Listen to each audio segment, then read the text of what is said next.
Muraho. You will excuse me, I will be speaking in the Kinyarwanda of France because it's much more easier for me. L'idéologie du génocide. Le génocide commence toujours par les mots. La destruction est d'abord linguistique. L'idéologie du génocide, c'est une vision du monde qui s'attaque à la fois à la tête, qui s'attaque au cœur en mobilisant les tripes. C'est une vision du monde qui s'attaque à la tête, c'est-à-dire à la raison, qui s'attaque au cœur, c'est-à-dire à la sensibilité. Il faut rendre les gens insensibles, endurcis, en mobilisant les tripes, c'est-à-dire en mobilisant les affects. L'idéologie du génocide, c'est une volonté de tracer les frontières entre les gens. Et plus il y a de la ressemblance entre les gens, plus il y a une volonté de tracer une frontière. On l'a vu par exemple avec les Juifs en Europe, plus les Juifs s'intégraient dans la société, plus on essayait de trouver des caractéristiques pour les déclarer étrangers aux sociétés d'accueil. L'idéologie du génocide, c'est la mobilisation de mythes. Ici au Rwanda, ça a été la mobilisation notamment du fameux mythe hamitique, renvoyant les Tutsis notamment en Éthiopie. L'idéologie du génocide, c'est l'essentialisation des différences. C'est des catégories imaginaires qui sont créées, c'est la construction d'une identité figée. Et c'est surtout un langage qui légitime la transgression. On a parlé tout à l'heure de la nécessité de promouvoir la culture. L'idéologie de génocide s'en prend aux valeurs communes et essaie d'instituer des valeurs qui transgressent tous les tabous, notamment le tabou principal universel, celui du meurtre. L'idéologie du génocide, c'est en fait la liquidation sémantique avant la liquidation physique. Et surtout, c'est un conditionnement. Il s'agit de légitimer les crimes qui seront commis, il s'agit de les justifier et il s'agit de préparer les gens à passer à l'action, le passage à l'acte.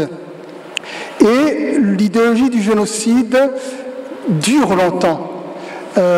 Il se propage d'une manière publique, mais aussi, c'est là où c'est difficile de le combattre, il se propage jusqu'à l'intimité des familles. Et il se transmet par voie non seulement politique, mais aussi parfois familiale. Et l'idéologie du génocide est le prélude au passage de la destruction physique des hommes. On commence par détruire les hommes symboliquement avant de les détruire physiquement. Et cela, on l'a vu, que ce soit dans le génocide des Arméniens, que ce soit dans le cas des génocides, dans le cas de la Shoah. Et bien évidemment, ici au Rwanda. Mais plus encore, je dirais que l'idéologie du génocide, c'est l'emprise sur les consciences. C'est la construction d'une prison mentale. On enferme les gens dans des prisons mentales, dans des constructions identitaires imaginaires. Mais ce qui est assez paradoxal, c'est qu'en principe, quand on est dans une prison, on veut en sortir, mais la prison mentale de l'idéologie du génocide, c'est qu'on veut rester dans la prison. Et parfois, on ferme même les clés à double tour, on veut rester dedans. Donc, c'est la construction d'une prison mentale et la construction d'une idéologie qui est au bout meurtrière, parce qu'au bout du compte, il s'agit d'éliminer. Je dirais pour finir que, pour résumer, l'idéologie du génocide ne s'attaque pas aux problèmes, aux difficultés, mais s'attaque aux hommes, s'attaque à des groupes précis il propose comme résolution aux difficultés que se pose à une société la destruction des hommes.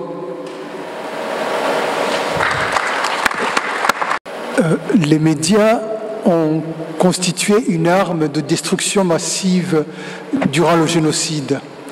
Les médias ont permis de massifier la haine.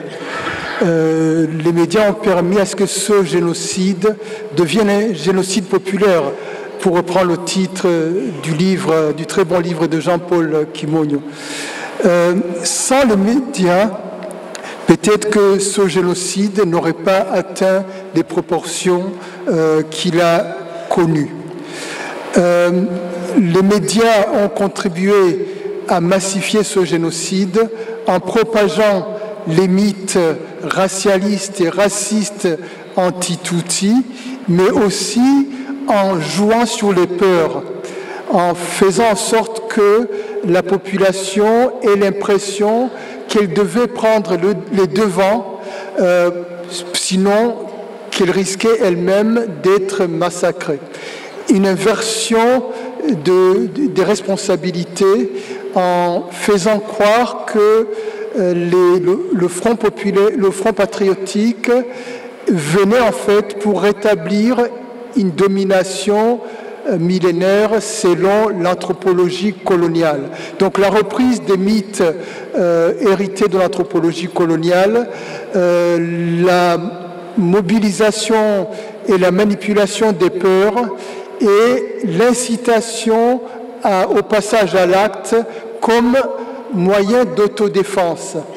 Les médias ont permis tout cela, soit par journaux, on se souvient du rôle qu'a joué Kangoura, notamment avec ce fameux numéro de novembre 1991 avec la machette sur la couverture, et d'autre côté le président Mitterrand, je ne sais pas où est la liaison, et ensuite, notamment la radio qui a été beaucoup utilisée, parce qu'on sait tous l'importance qu'avait la radio dans ce pays et partout en Afrique. C'est un média qui était dans tous les foyers, sur toutes les collines, et la radio a été utilisée non seulement pour propager, je dirais, les mots d'ordre, mais aussi pour donner le mode d'emploi de la commission du génocide. On disait même aux gens comment faire, comment tuer. On donnait des noms, la liste des noms des gens à éliminer.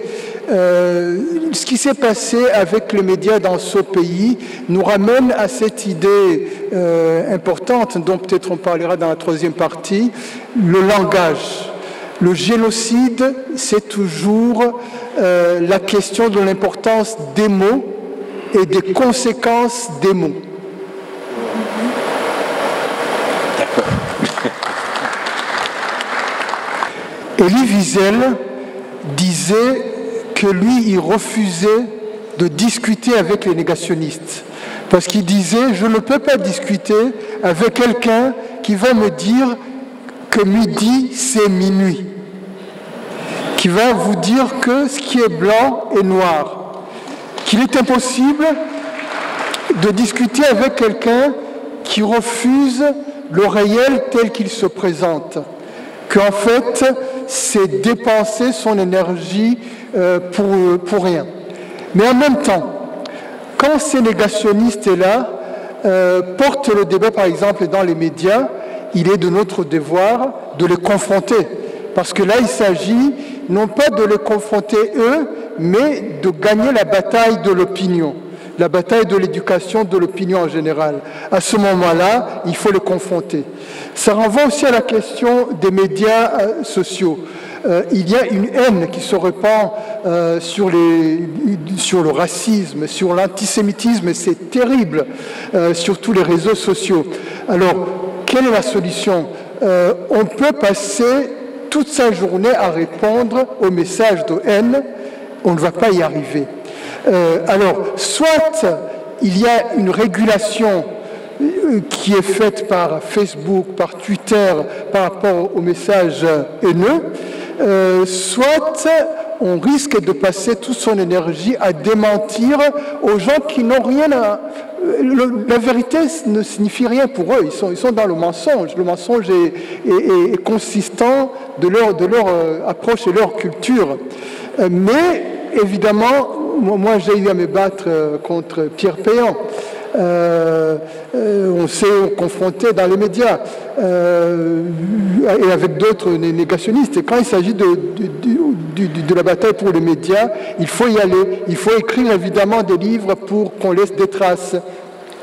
Primo Levi disait que leur geôlier dans les camps leur disait « On va vous exterminer et si jamais il y a un qui sort, on ne vous croira pas. Parce que ça sera tellement énorme que personne ne vous croira. » Alors, le drame des survivants, c'est qu'on a été victime et on doit prouver qu'on ne ment pas. C'est quelque chose de tragique. Mais en même temps, il ne faut pas accepter de rentrer dans ce jeu-là parce que ça devient un jeu pervers où le bourreau s'amuse avec ça, en fait. Il est heureux de continuer à torturer les gens en leur disant « ce que vous dites, c'est du mensonge ». Alors, la question fondamentale, c'est la bataille de l'opinion et effectivement l'écriture de l'histoire. Par rapport aux négationnistes d'ici qui continuent, vous savez, le combat contre le négationnisme est un combat, je dirais, presque éternel. Regardez la Shoah. Aujourd'hui, en Europe, le négationnisme se répand à une vitesse terrible. Il n'y aurait pas d'état de droit aujourd'hui en Europe, dans certains pays. On assisterait déjà à des pogroms contre les Juifs. Quand on voit le contexte et le climat politique qu'il y a dans des pays, même dits démocratiques comme en France. Je ne sais pas ce qui se passerait aujourd'hui s'il n'y avait pas un État républicain. On en serait déjà au stade des pogroms, comme dans les années 30, etc. Donc le combat contre le négationnisme est un combat permanent. Pas seulement parce qu'il s'agit de préserver la mémoire des victimes, la mémoire des génocidés, mais aussi parce qu'il s'agit de prévenir la récidive. Parce que veulent les négationnistes? Ils veulent une récidive. Le négationnisme n'est pas seulement un mécanisme d'autodéfense juridique des bourreaux ou d'autodéfense morale de leurs professeurs, mais il s'agit aussi d'un appel à la récidive.